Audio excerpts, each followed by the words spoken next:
The good news is you can do this.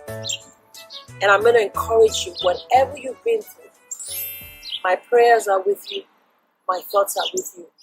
Hi, this is Dr. Rolla. Today's video is about the number one powerful solution to feeling triggered. The number one powerful solution to feeling triggered. I am on vacation and I'm on the tail end of the vacation.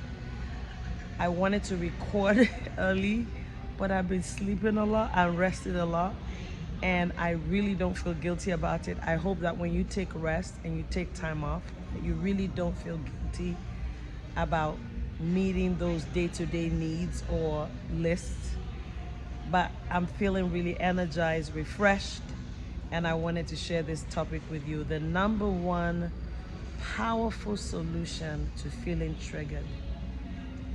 In our common vocabulary now, we hear people say something like, I'm feeling triggered.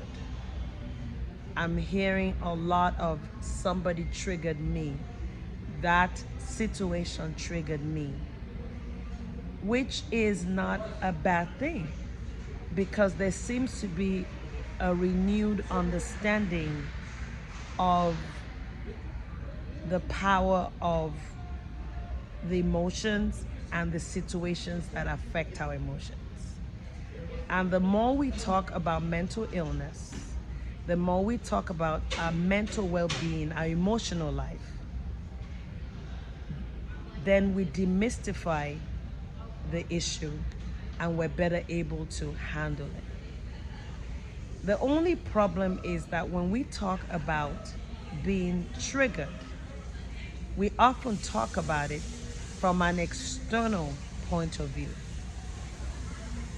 It's often talked about as if the person who is feeling triggered is stuck, is at a place where they don't have an option than to be triggered. And that is why I am doing today's video. The number one powerful solution to feeling triggered. There's absolutely nothing wrong with feeling triggered. It's talked about, and that's a good thing. But the focus could be wrong and could actually hinder a person's ability to cope, a person's ability to deal with the emotion that they're feeling, and the person's ability to feel a sense of power over this situation that is triggering them.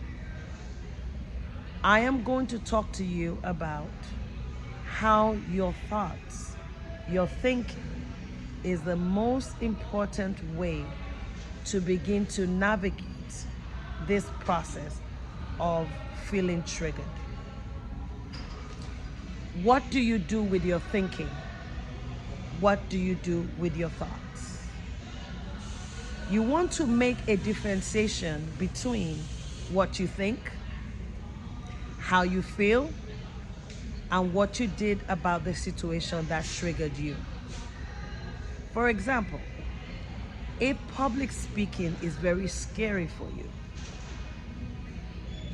what are the feelings you have when you are asked to speak in a public, in a crowd? What did you do to get away from that situation because of how overwhelming it was? And what are the thoughts that were going through your mind when you are thinking about public speaking or actually doing the public speaking? When we talk about feeling triggered, it may actually be a situation that you engage in physically, and it could also be a situation that you engage in psychologically. And that is why the most powerful solution to feeling triggered is to investigate the thoughts that are connected to the trigger. To say you triggered me, that situation triggered me, focuses a lot on what is on the outside. Your thoughts, your thinking is about what is going on in your mind, in your thought process. That is what you have power over. But I want to show you today how you can begin to address those thinking patterns. Number one, you got to make a difference. How you feel is different from how you think. And how you think is different from the behavior that you engage in to get away from the anxiety because it's overwhelming. Or the situation of being triggered. Oftentimes when I ask a person, how did you feel in that situation? They tell me what they're thinking. Or they tell me what they did to get away from it, such as I ran away from it. I told them I couldn't speak. Or I felt numb. Those are the feelings. Those are the emotions. Those are what they did to get away. But that is not the thought. The thought could be, oh my God, I'm a failure. I'm nobody. I'm not going to deliver this speech okay. Everybody's going to think I'm stupid. That is the most powerful way to address feeling triggered. By beginning to make a difference between how you think, how you feel, and what you do habitually to get away from the trigger. I'm looking through my notes here. The next thing I want you to do is ask yourself, how are my feelings connected with my thinking? Remember, I started out saying that I'm hearing a lot of people say now, somebody triggered me, you triggered me. That is the external to how you feel. The situation that is external, the person, the situation that you engage in. I want you to begin to investigate, how is my thinking connected to how I am feeling? To that feeling of anxiety, that panic attack, whatever it could be. What is that connection? You don't have to have a perfect answer to that question. All you're doing is asking the question to show you that there is an underlying thinking process that you may need to explore, and you more likely need to explore over time. So don't worry if you don't have the answer. Just knowing that there's a possibility of a connection between the way you think and the way you feel is the beginning. And this is the number two thing, the two path in solving this problem of being constantly triggered. What is a connection between my thoughts and my feelings? The first one was the difference between your feelings, the way you think, and the way you act to get away from the trigger. The third one is, what am I actually thinking? And this is where I want you to begin to track things. Any thoughts that comes to your mind, don't judge it, don't question it, make a note of it. These thoughts tend to feel automatic. And for anybody who's habitually triggered or anxious, those thoughts feel rigid and fixed, like it's unchangeable. Let's not even talk about that now, but let's just write down what comes to our mind without editing it. I'm feeling hopeless. I'm nobody. I'm not pretty enough. I'm not good enough. All that, make notes of it. If you can only make a note once a day, that's fine. But start to track the kind of thoughts that you're experiencing connected to those feelings of being triggered. Very important, tracking. You're demystifying your anxiety, you're demystifying the trigger, you're demystifying the panic attack, you're demystifying the obsessive compulsive behaviors by tracking. You're naming it, you're labeling it. Very powerful is what I'm teaching you in today's video. Also, I want you to think about, how does your feelings of being triggered, how is that connected to certain rules and assumptions and beliefs? Remember, the title of this video is the number one powerful way to feeling triggered, solution to feeling triggered. What are those rules that have been embedded in your thinking pattern that your brain has accommodated as a rule that triggers you when you come into those situations? What are those rules? First of all, I just said you're tracking your thoughts. And now you're beginning to look at those thoughts and see what are the rules, what are the patterns connected to that, to those thoughts. Patterns could be, I don't do well most of the time. Most of the things I start don't work out anyway. Whatever those assumptions are, assumptions that may have come up years ago or recently, what are those belief systems that habitually triggers me when I'm engaged with that?